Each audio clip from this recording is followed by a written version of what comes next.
전국에 계신 문화일보 애독자 여러분, 그리고 문화일보 유튜브 애청자 여러분, 안녕하십니까. 오늘 2026년 6월 16일 화요일 허민의 뉴스쇼 시간이 돌아왔습니다. 네, 오늘은요, 이 중대한 여러 가지 이슈들이 많죠. 특별히 국민의힘의 장동혁 대표님 모시고 여러분과 함께 이런저런 소식들 알아보는 시간 갖도록 하겠습니다. 대표님 어서 오십시오. 반갑습니다. 네, 두 번째입니다. 네. 네. 네. 감사합니다. 네. 시국이 엄정해서 여러분들께 이제 일단 좀 주요한 이슈들을 먼저 직접적으로 좀 들어가 보겠습니다. 어제 오후에 긴급 최고위원회를 소집하셨죠? 네, 그렇습니다. 재선거 소청을 결정하셨는데 개최한 배경, 그다음에 결정한 이유, 사유 이런 것들 좀 말씀을 해주시겠습니까? 소청을 하다 보면 저희가 이긴 곳도 있고 진 곳도 있습니다. 그리고 이 소청을 어느 범위까지 해야 될지에 대한 문제도 있고, 그런 것들을 당대표 혼자서 결정하는 것보다는 우리 최고위원들 지도부가 같이 모여서 결정하는 게 맞겠다 싶어서 어제 긴급하게 최고위를 소집했습니다. 네. 그런 과정에서 예를 들면 우리 서울시장 선거 같은 경우는 이겼는데 우리가 소청에 포함돼야 되느냐 이런 부분들도 논의가 있었지만 갑론을박이 좀 있었습니까? 그래도 전체적으로 최고위원들의 의견은 이건 원칙의 문제이고 네. 국민의 참정권의 문제인데 네. 이것을 당선됐느냐 아니면 낙선했느냐 유불리에 따라서 결정한 문제는 아니다. 이건 원칙의 문제다. 그리고 전국적으로 재선거를 실시하는 게 맞다. 그렇지만 지금 소청으로 할 수 있는 범위는 일부 제한될 수도 있기 때문에 소청은 시작에 불과하다. 일단 소청으로 다툴 수 있는 부분은 다투되 우리는 전국 재선거를 목표로 계속해서 싸워 나가야 되겠다. 그렇게 어제 의견을 모았습니다. 그렇다면 서울, 경기, 인천 그리고 광주, 전남, 그리고 울산, 부산, 그렇죠? 투표지 부족 문제가 발생한 6군데 광역, 광역 전부 다. 그리고 오늘 같은 경우에는 충북도 이제 추가로 하려고 합니다. 네. 왜냐하면 충북도 선거인 명부가 없어진 상황이 그런 상황이 발생했기 때문에 아직 시간이 있기 때문에 내일까지 문제가 발생한 지역들을 추가로 다 찾아서 저희들이 소청할 수 있는 부분은 전국적으로 최대한 확대를 해놓고, 그러나 소청은 다시 말씀드리지만 시작에 불과합니다. 이 정도의 그 투표지 부족 사태, 그리고 여러 가지 이 선거에 있어서 관리에 있어서 이런 문제가 있었다면 저는 이건 단순한 실수로 보기는 어렵다. 이런 문제들이 계속 누적됐다면 이건 사실상 거의 의도적인 관리 네. 부실의 문제다. 네. 그렇다면 이것은 전국 재선거로 가는 게 맞다고 네. 생각을 하고 시민들과 함께 계속해서 국민들과 함께 전국 재선거로 해서 싸워 나가겠습니다. 표는 전국 재선거입니다. 네. 그리고 분명히 어저께 긴급 최고위원회를 소집을 했는데 거기서 결정된 내용은 중간에 이런저런 의견이 다수 있었지만 결론적으로는 전체 동의하에 통과가 된 사안이다. 예. 말씀하신 것처럼 핵심적으로는 당내 좀 다른 의견들은 있었습니다. 예를 들면 서울시장 같은 경우에는 우리가 당선됐는데 소청을 해야 되느냐. 네. 그러나 지도부의 의견은 원칙의 문제, 그리고 이건 국민의 참정권의 문제, 그리고 민주주의를 지키는 문제에 있어서는 우리가 유불리를 따질 게 아니다. 그리고 당선 낙선의 문제를 따질 게 아니다. 라는 결론을 내렸다는 것을 다시 한번 말씀드리겠습니다.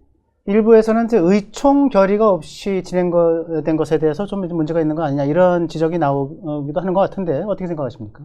지금 소청을 하기에는 시간이 빠듯합니다. 그렇군요. 내일이 마지막 날이고 오늘까지는 사실 모든 결정들을 하고 네.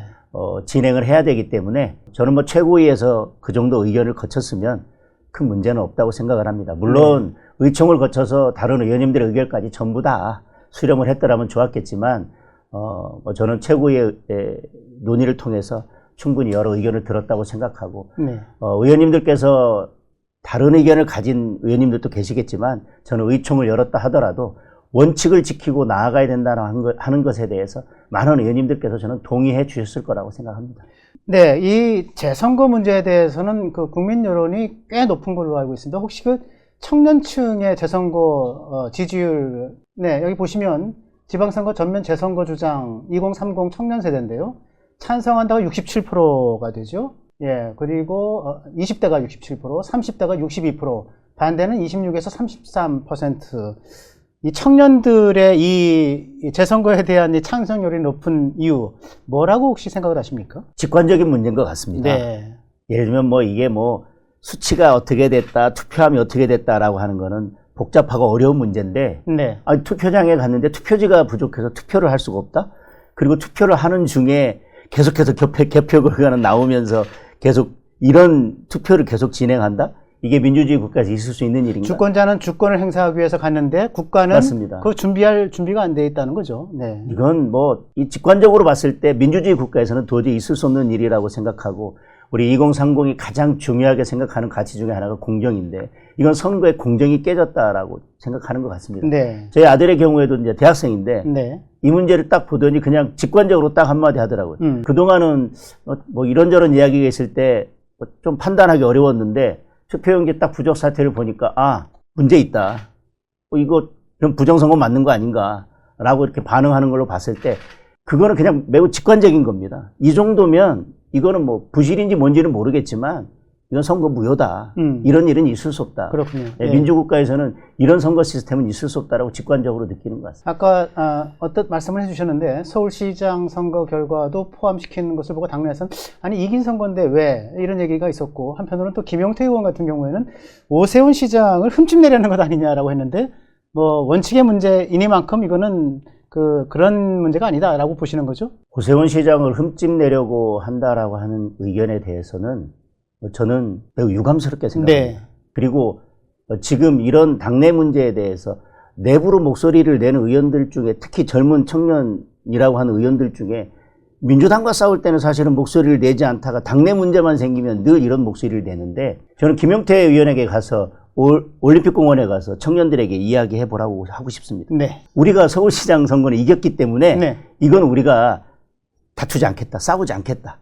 그리고 여러분들이 원하는 참정권 침해 그리고 선거의 이 불공정 이 문제를 저희들이 반드시 해결해 주겠다. 무슨 명분으로 그 말을 할 수 있을까요? 네. 정치는 명분의 문제입니다. 우리가 국민들의 참정권이 침해돼서 이게 민주주의가 완전히 파괴되고 있다. 선거제도가 완전히 무너졌다라고 한다면 저는 똑같은 기준을 가지고 그 참정권의 문제를 다뤄야 된다고 생각합니다. 알겠습니다. 저는 이건 오세훈 시장을 흠집내는 게 아니라 그렇게 말씀하시는 분들은 이건 저희 당을 흠집내려고 하는 겁니다. 우리 당이 무슨 명분으로 국민들과 싸울 수 있고 우리가 앞으로 이런 문제에 대해서 무슨 명분을 가지고 목소리를 낼 수 있습니까? 저는 이 문제가 발생했을 때부터 중앙선관위에 가서 항의 방문도 계속하고 지금 거의 하루가 빠지고 매일 올림픽공원에 가고 있습니다. 네. 그런데 제가 가서 그분들과 싸우다가 이제 생각해보니까 서울시장은 안 하는 게 좋을 것 같아서 제가 뺐습니다라고 한다면 제가 국민의힘의 당대표로서 제가 그분들 앞에서 알겠습니다. 저는 이건 우리 당의 명운이 걸린 문제입니다. 그렇게 말씀하시는 것에서는 저는 절대 동의하기 어렵습니다. 네, 잘 알겠습니다. 올림픽공원 얘기를 하셨으니까 올림픽공원 현장으로 한번 가보겠습니다. 네, 지금 이것이 올림픽공원 현재 모습이죠. 네, 경찰이 평소보다 좀 많이 보이는 것 같은데, 예, 여기 올림픽공원에 있는 그 재선거를 요구하는 시민들과 뭐 대치를 하는 모습인 것 같습니다. 제가 여기 현재고요. 거의 도착해서 속보를 봤는데 네. 지금 경찰이 투입된 것 같습니다. 아, 그렇습니까? 이재명 대통령이 계속해서 이 문제에 대해서 사실 강경하게 진압하라는 취지의 지시를 했고 글을 해외 순방 중에 그런 글을 해외 올렸죠? 순방 중에도 네. 그런 지시를 했고 어제 서울경찰청장이 패가망신을 운운하면서 시민과 청년들을 겁박하더니 결국 오늘 선을 넘고 네. 해서는 안 되는 지금 진입 시도를 한 것 같습니다. 네, 영상이 또 나오네요, 지금. 네. 잠시만 볼게요. 네, 잠깐 흐린 영상이긴 한데, 네네, 말씀하시죠. 네. 올림픽공원에 가본 시민들은 누구나 다 느낄 것입니다. 평화롭게 시민들은 재선거 구호를 부정선거 재선거 당일 투표 수개표를 외치면서 저기에서 시민 항거 운동을 하고 계십니다. 네. 저것을 무슨 뭐 시위대라 소요라고 표현하면서 마치 심각한 불법이 있는 것처럼 대통령도 표현하고 그것을 받아서 서울경찰청장이 어제 패가망신을 운운하더니 갑자기 오늘 저렇게 들이닥친 것은 저는 있을 수 없는 일이라고 생각하고 네. 저는 이 유튜브 방송 마치는 대로 다시 올림픽 공원으로 가서 시민들과 함께 싸우도록 하겠습니다. 아, 그렇군요. 우리 장동혁 대표는 오늘 여러 가지 일정이 있었는데 오늘 저 허민의 뉴스쇼, 문화일보 유튜브 이 방송이 끝나는 대로 다른 일정들을 취소하고 올림픽 공원으로 가겠다 이런 말씀을 지금 하셨습니다. 네, 올림픽 공원 상황은 혹시 좀 더 속보가 들어오면 자막 처리라든가 하면 다른 식으로 저 영상이라든가 좀 부탁을 좀 드리겠습니다. 여기서는 나도 하나의 시민이다 이렇게 말씀하셨어요. 올림픽 공원 가서 네. 제가 페이스북에 쓴 글과 사진을 봤는데 여기서는 나도 하나의 시민이다 라고 하셨는데 어저께는 그 마스크를 벗고 네. 네, 참여하신 것 같습니다. 이유라도 있습니까? 맨 처음에 갈 때부터 말씀을 좀 드리면 네, 저 영상이 나오는데요. 네네. 네. 제가 그 투표함을 저 개표소로 옮겼을 때 올림픽공원으로 옮겼을 때 가서 선관위와 경찰에 항의하다가 아무도 응답을 하지 않아서 제가 서울 선관위 중앙선관위로 가면서 시민들께 약속했습니다. 네. 저는 여러분들이 갈 수 없는 곳에 갈 수 있다. 그러니 중앙선관위 서울선관위에 가서 이 문제를 해결하겠다. 네. 그리고 반드시 여기에 다시 돌아오겠다라고 약속을 했는데 그날 제가 몸이 안 좋아서 갑자기 이제 병원에 가는 바람에 네. 입원 권유를 받았는데 그럴 상황은 아니고 그리고 이제 하루를 지나고 못 갔습니다. 근데 그 다음날 가야 되는데 이미 그 다음날 상황은 정치인이 가서 뭔가를 할 수 있는 상황도 아니고 시민들께서 이건 우리 순수한 시민들의 항거운동이다. 네. 이렇게 하면서 제가 정치인으로 올림픽공원에 가기는 좀 그랬습니다. 그래서 모자 쓰고 이제 마스크 쓰고 가기 네. 시작했는데 어제는 낮에 말씀드린 것처럼 서울경찰청장이 뭐 배가 망신 운운하면서 곧 경찰 병력을 투입할 것처럼 했기 때문에 시민들과 함께 이제 여기를 지켜야겠다. 그러면 시민의 한 사람으로서도 가지만 시민을 지키기 위해서 야당, 국민의힘의 당대표로서 이제 나는 올림픽공원에 간다. 이제는 모자 벗고 마스크 벗고 당당하게 야당 대표로서 시민들과 함께 이 올림픽공원을 지키겠다는 마음으로 어제는 밤에 그래서 일부러 좀 늦은 시간에 혹시 경찰 병력이 늦은 시간에 투입될 수도 있어서 네. 늦은 시간에 가면서 모자 마스크 벗고 그렇게 갔습니다. 그렇군요. 이제는 이제 모자 네. 마스크 벗고 가겠습니다. 네. 나도 여기서는 하나의 시민이다. 그래서 시민의 한 명으로서 참여를 했지만 그러나 이게 긴박한 상황 네, 속에서 정치인의 역할이 또 필요할 수 있기 때문에 그렇습니다. 네. 나는 하나의 시민이지만 또한 하나의 정치인으로서 네. 여기 온다라고 하는 말씀을 하신 것 같습니다. 부정선거, 재선거. 처음에는 이제 재선거 구호만 있었는데 부정선거, 재선거로 조금 이제 그 앞에 이제 수식어가 붙은 것 같습니다.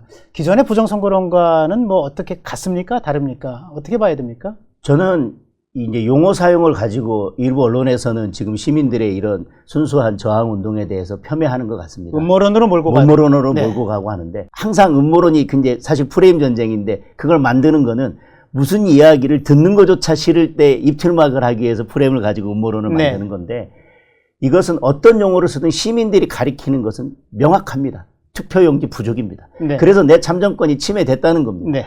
그걸 우리 시민들은 아니 어떻게 선관위가 50%도 안 되는 투표용지를 준비해서 이렇게 할 수 있나. 이건 거의 의도에 가까운 거 아닌가라고 분노하셔서 그걸 부정선거라고 표현하든 부지선거라고 표현하든 뭐로 표현하든 시민들이 가리키고 싶은 것은 투표용지 부족 사태. 그로 인한 참정권 침해. 네. 그래서 내 한 표가 침해됐다. 네. 내 한 표 돌려달라는 겁니다. 네. 그러면 저는 용어를 가지고 폄훼할 건 아니라고 네. 생각합니다. 그래서 이걸 시민들께서 뭐라고 표현하든 시민들은 내 소중한 한 표를 다시 돌려달라는 겁니다. 그래서 저는 이런 폄훼가 없었으면 좋겠고 이것을 음모론으로 몰아서 시민들께서 이렇게 순수하게 항거운동 하는 거에 대해서 저는 입틀막을 하는 것은 없었으면 좋겠다고 네. 생각합니다. 부정선거, 재선거를 주장한다고 해서 이것을 음모론으로 몰고 가는 것은 적절하지 않다라고 말씀을 주셨습니다. 오세훈 서울시장과 재선거에 대해서는 먼저 좀 얘기를 나눠봐야 되는 거 아니냐라고 하는 시각도 있어요. 혹시 그런 문제를 논의하거나 어떤 교류한 바는 좀 있습니까? 제가 직접적으로 오세훈 시장과 재선거 문제에 대해 논의한 적은 없습니다. 그러나 저희 지도부에서 그리고 원내에서도 아마 오세훈 시장 측과 이 문제에 대해서 저는 긴밀하게 논의를 했다고 생각합니다. 의견이 다른 부분은 있을 수도 있겠지만 아까 말씀드린 것처럼 이것은 원칙에 관한 문제입니다. 저는 이번 기회에 우리가 국민들과 어떻게 싸울지 그리고 우리가 어떻게 자유민주주의를 지키고 이 선거제도를 바꿀지에 대해서 저는 마지막 기회라고 생각하고 저는 거의 죽을 각오로 싸워야 된다고 생각합니다. 거기에서 어떤 작은 유불리를 따질 게 아니라 우리의 모든 것을 내려놓고 저는 싸워야 될 필요가 있고 저는 그래야만 우리가 국민들과 제대로 싸워서 이길 수 있다고 생각합니다. 알겠습니다.